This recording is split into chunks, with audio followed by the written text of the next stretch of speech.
O rei não aguenta mais. Ele finalmente decidiu se distanciar dessas acusações. Os jogos invictos começam em poucas semanas. Harry tem sinalizado discretamente, por meio de canais indiretos e sussurros cuidadosamente plantados na mídia, que está pronto para voltar para casa. Pronto para se reconectar. Pronto para reconstruir algo com a família da qual se afastou. E o rei Charles acaba de enviar a resposta mais clara que o palácio emitiu em anos. Não em um discurso, não em uma declaração formal, não por meio de qualquer anúncio que desse a Harry a dignidade de um confronto público, mas por meio de algo muito mais devastador. O silêncio institucional de uma monarquia que simplesmente seguiu em frente.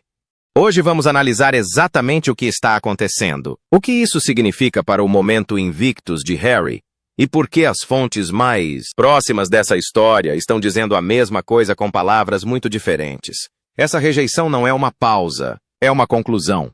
Fiquem comigo, porque esta história tem camadas que os redatores das manchetes estão ignorando completamente. E ao final deste vídeo, vocês entenderão algo sobre esta família que a maioria das pessoas ainda se recusa a enxergar. O contexto, o que Harry esperava.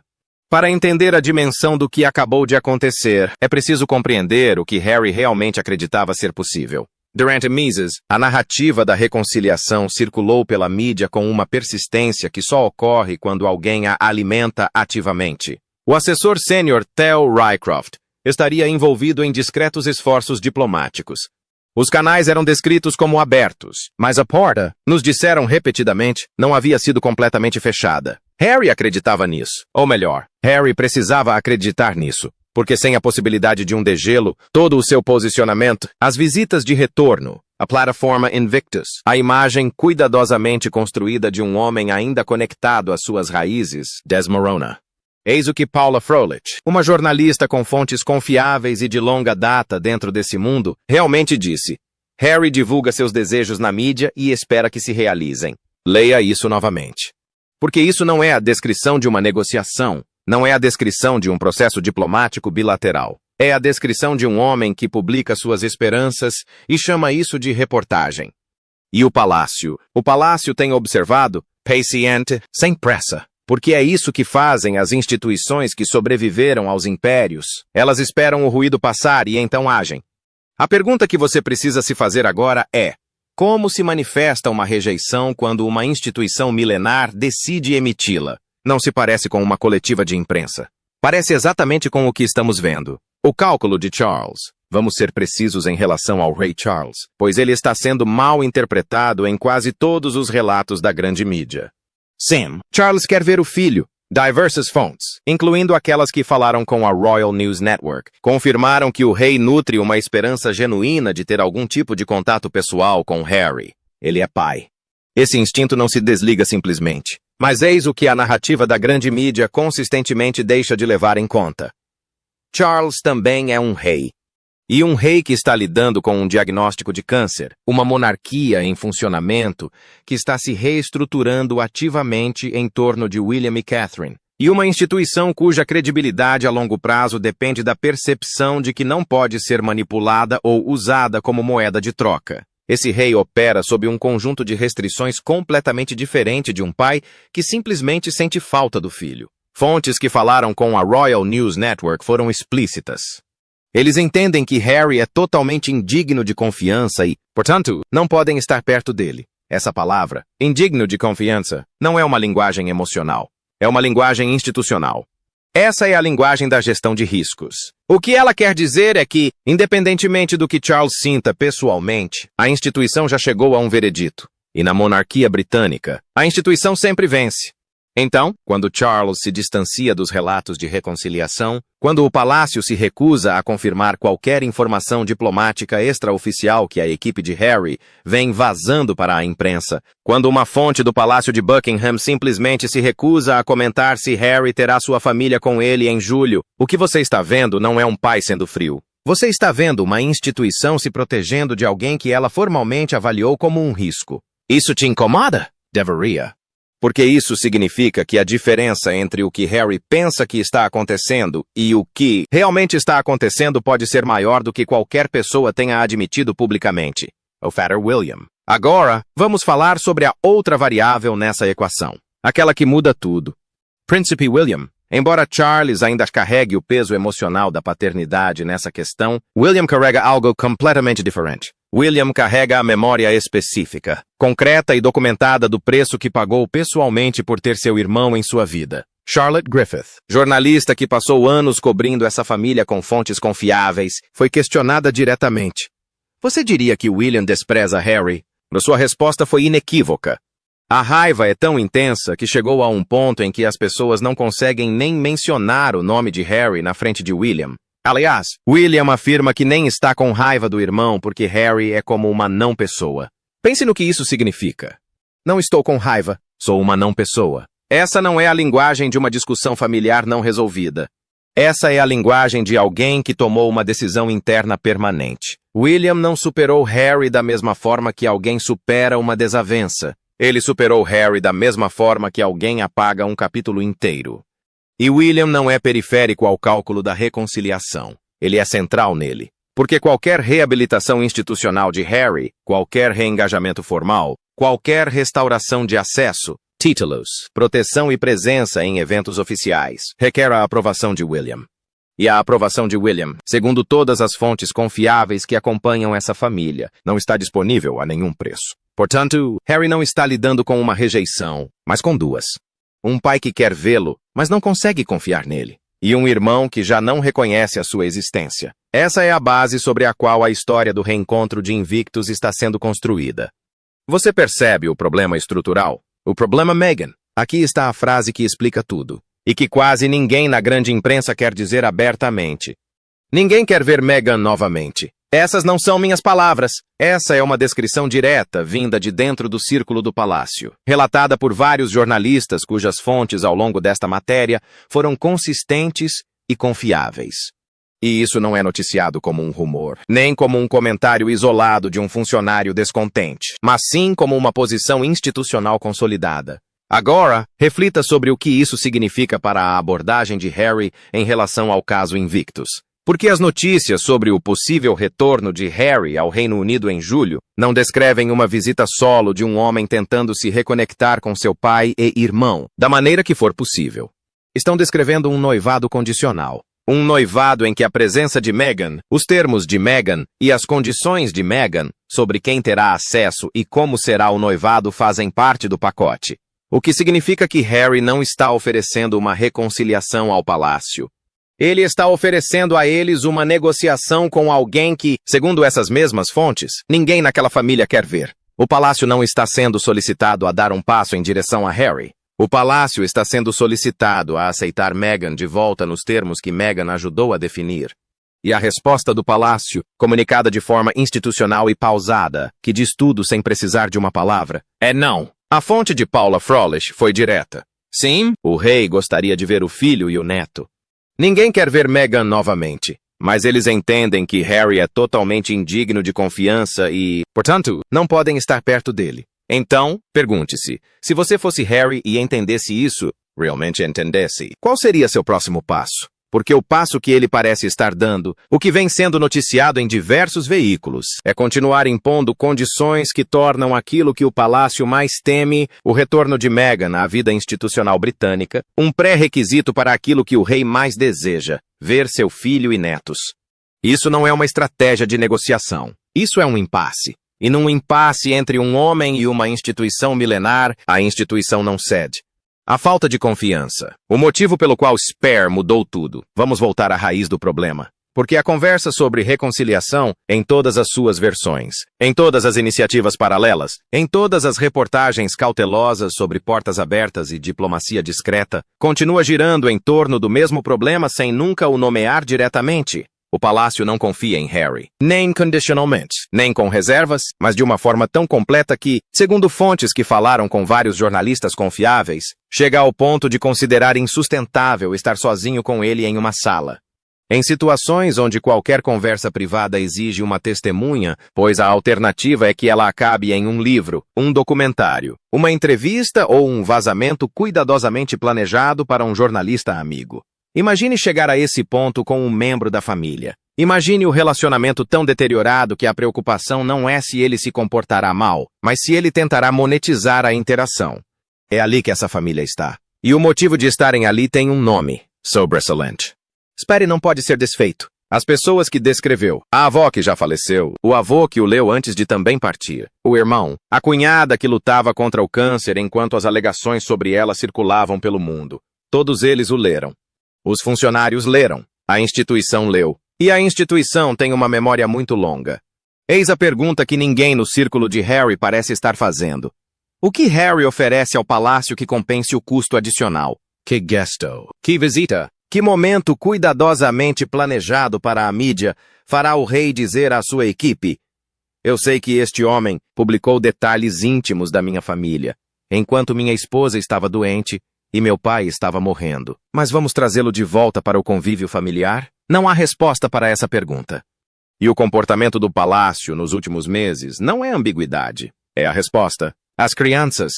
A parte mais silenciosa da história. Agora, vamos falar sobre algo que as manchetes tendem a ignorar completamente, dando preferência ao drama adulto. Porque esta é a dimensão da história que mais toca profundamente. Archie e Lilibet. Eles são filhos de Harry e, por laços de sangue, são netos de um rei.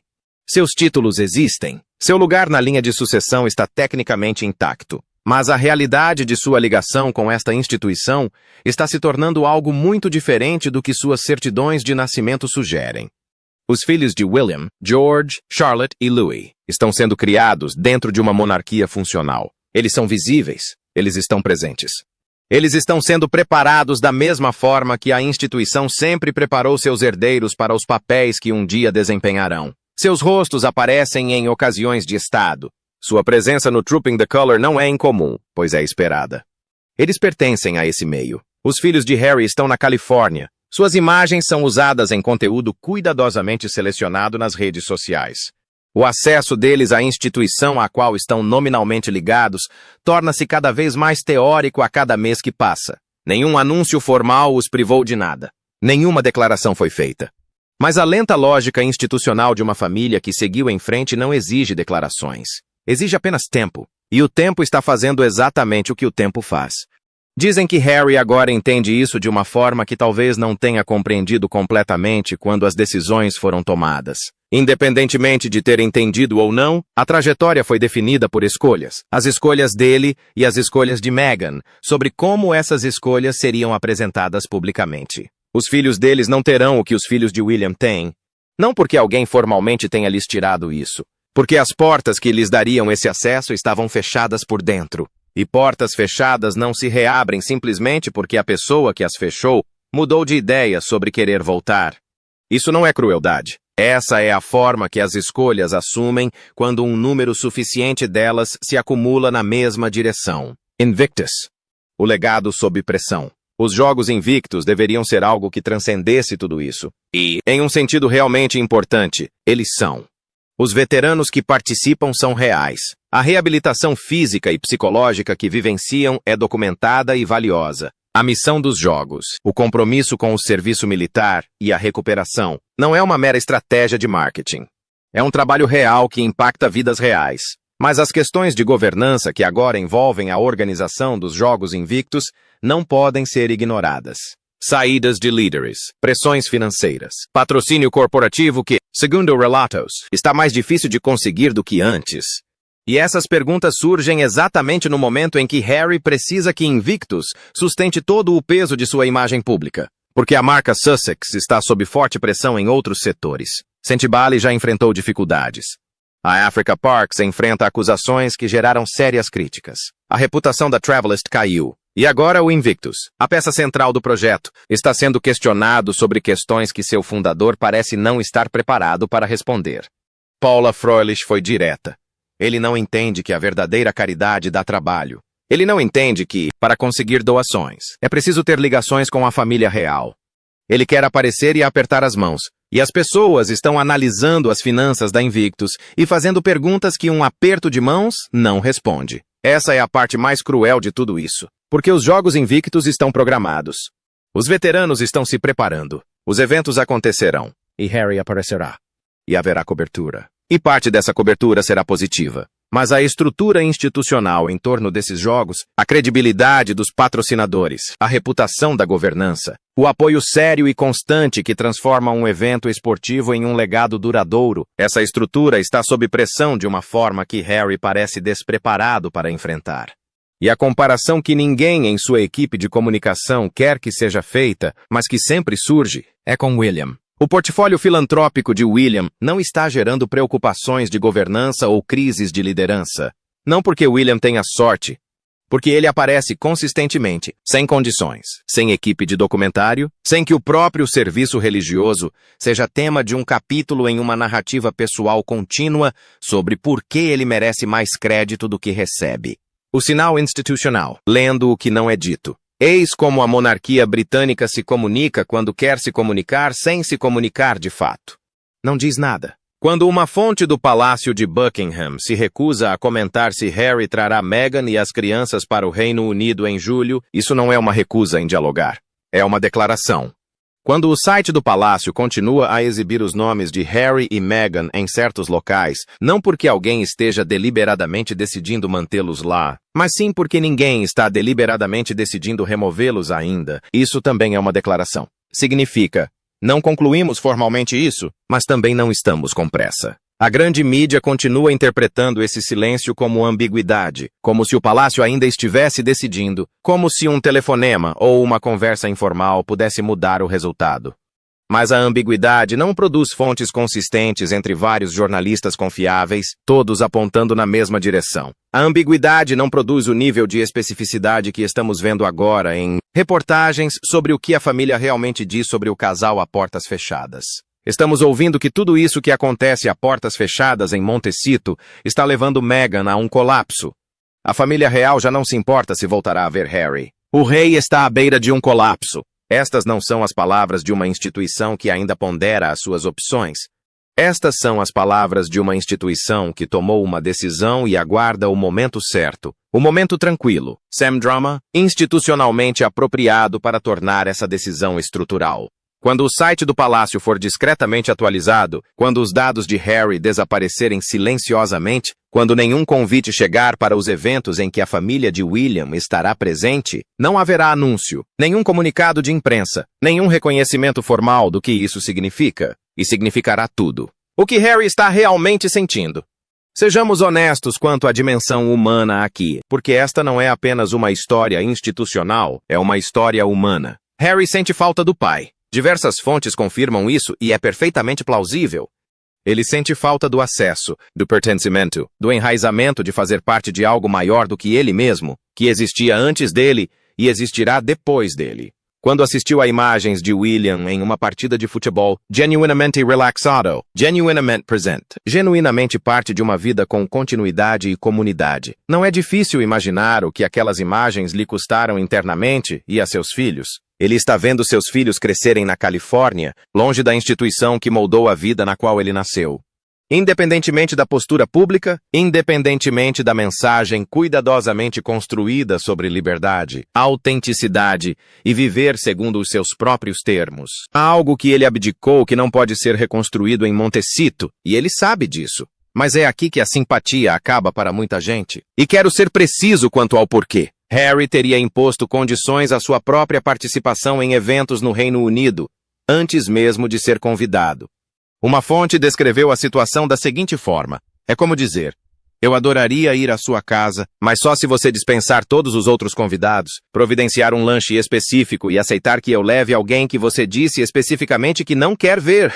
Aliás, você ainda nem me convidou. Esse não é o comportamento de um homem que realmente refletiu sobre o que aconteceu. Esse é o comportamento de um homem que quer o desfecho emocional, o reencontro, o carinho, as imagens da reconciliação, sem se envolver com as causas estruturais reais do rompimento.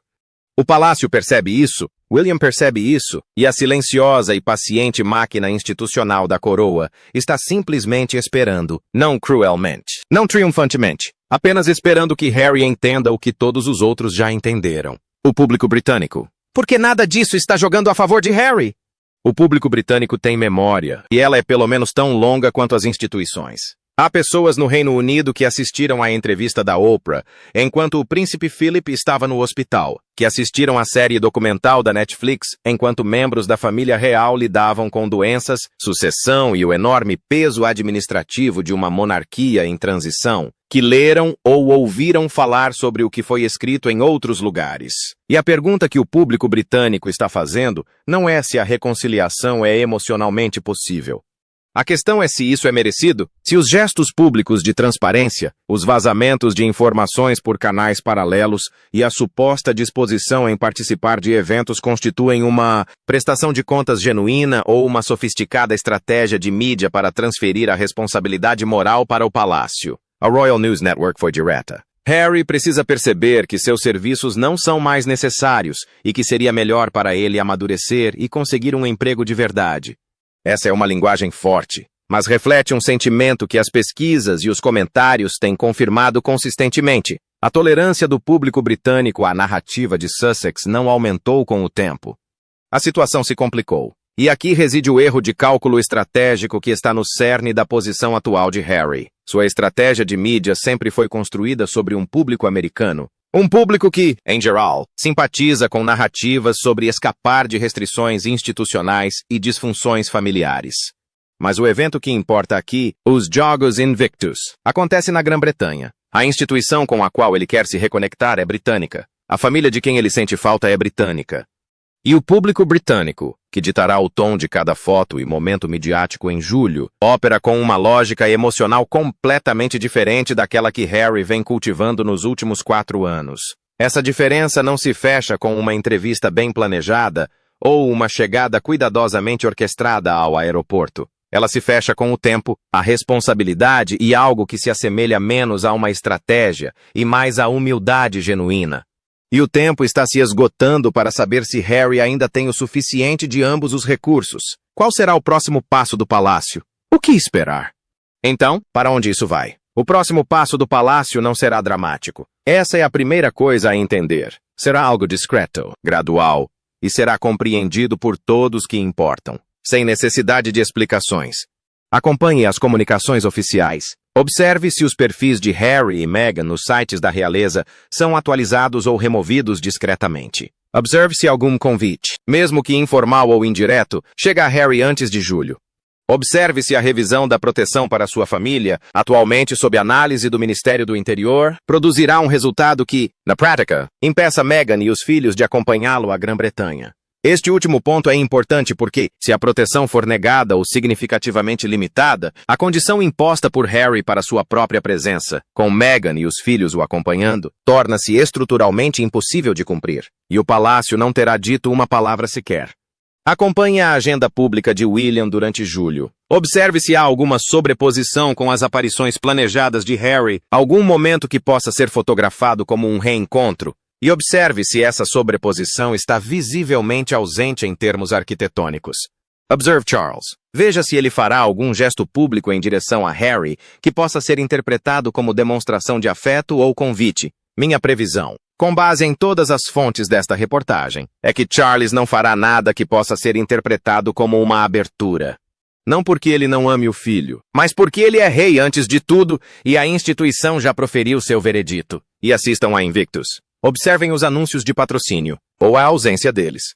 Observe se as questões de governança que agora circulam em veículos de imprensa sérios gerarão alguma cobertura consistente. Observe se os próprios jogos criarão o momento histórico que Harry precisa ou se tornarão apenas mais um capítulo em uma história sobre um potencial que nunca foi totalmente realizado. Em termos mais amplos, o que isso nos diz sobre a monarquia?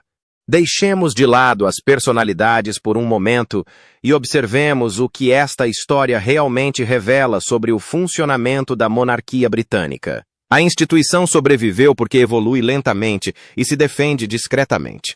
Ela não se envolve em batalhas públicas com seus críticos. Ela não responde a desafios com contra-ataques.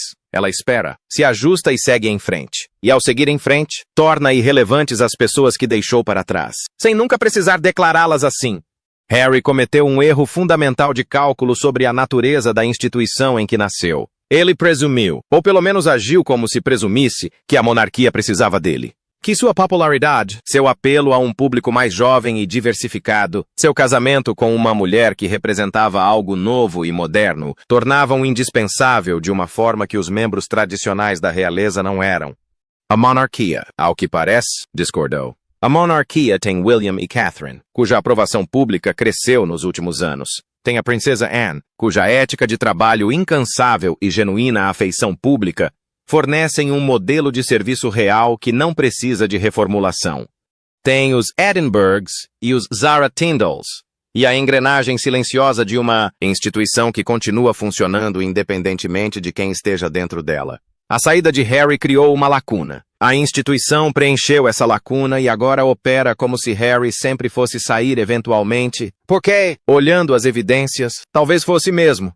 O que Harry parece ainda não ter totalmente aceitado é que a partida era permanente. Que não se pode explodir uma ponte e depois ficar em cima dos escombros negociando permissão para atravessá-la. A ironia de Invictus. Eis a maior ironia de toda essa história. Os Jogos Invictus foram criados por Harry como uma expressão exatamente da qualidade que o Palácio agora diz que ele mais possui: serviço altruísta. Os Jogos Invictus são construídos com base no princípio de que o trabalho importa mais do que a pessoa que o realiza. Que os veteranos nessas arenas, as pessoas que superam lesões, traumas e perdas, são a história, não seus patronos. Mas a trajetória pública de Harry, desde que deixou a família real, tem sido o oposto de tudo o que o Invictus deveria representar. Tem sido algo intensamente pessoal, intensamente narrativo, intensamente sobre ele, sobre Meghan, sobre a história deles, suas queixas e a verdade deles.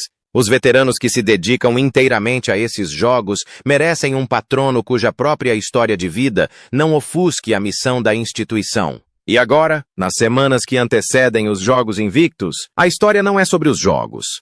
A questão é se Harry conseguirá se encontrar com o pai, se Meghan terá proteção policial, se William será fotografado perto do irmão e se as finanças da organização Invictus resistirão ao escrutínio a que estão sendo submetidas.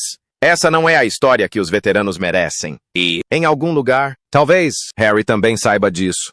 O capítulo que se encerra. É aqui que chegamos. Harry queria liberdade. Ele conseguiu. Meghan queria Hollywood. Ela está se adaptando. Os filhos estão crescendo na Califórnia. A marca Sussex atravessa seu período mais difícil. As instituições que poderiam ter sustentado a imagem pública de Harry, o Central, o Africa Parks e o próprio Invictus, estão cada vez mais sob o peso do escrutínio público. E em Windsor, em Kensington, nos lugares onde a família trabalhadora se reúne sem alarde e simplesmente segue com a vida. O mundo está girando. Não contra Harry. Não em oposição triunfal. Simplesmente seguir em frente. Como sempre acontece. Como sempre seria. O rei Charles não rejeitou publicamente o filho. Ele fez algo mais conclusivo. Permitiu que a instituição simplesmente prosseguisse com o processo. Sem Harry. Sem drama. Sem a história de reconciliação que a equipe de Harry vem cultivando cuidadosamente na imprensa. E William? William superou isso de uma forma que só a completa resolução emocional torna possível. Seu irmão não é mais uma ferida. Seu irmão é um capítulo encerrado. O site do Palácio ainda menciona os nomes deles em alguns lugares. Isso vai mudar. A revisão da proteção está em andamento. Isso se resolverá de uma forma ou de outra. Os Jogos Invictus acontecerão e gerarão alguma cobertura na mídia. E Harry voltará para a Califórnia. E a lenta constatação de que o telefonema que ele tanto esperava não virá. Não porque o rei não ame seu filho, mas porque amor e confiança institucional não são a mesma coisa. E o veredito da instituição é final. Algumas portas, uma vez fechadas por dentro, não podem ser abertas por fora. Isso não é crueldade. É apenas o resultado das escolhas quando um número suficiente delas se acumula na mesma direção. Assim no Royal Report. Compartilhe este vídeo com alguém que ainda está lendo a versão atualizada desta história. E ative as notificações, porque o capítulo Invictus ainda está em desenvolvimento. E quando o próximo passo for dado, você vai querer ter a visão completa, não apenas a manchete. Este é o relatório real. Nos vemos no próximo.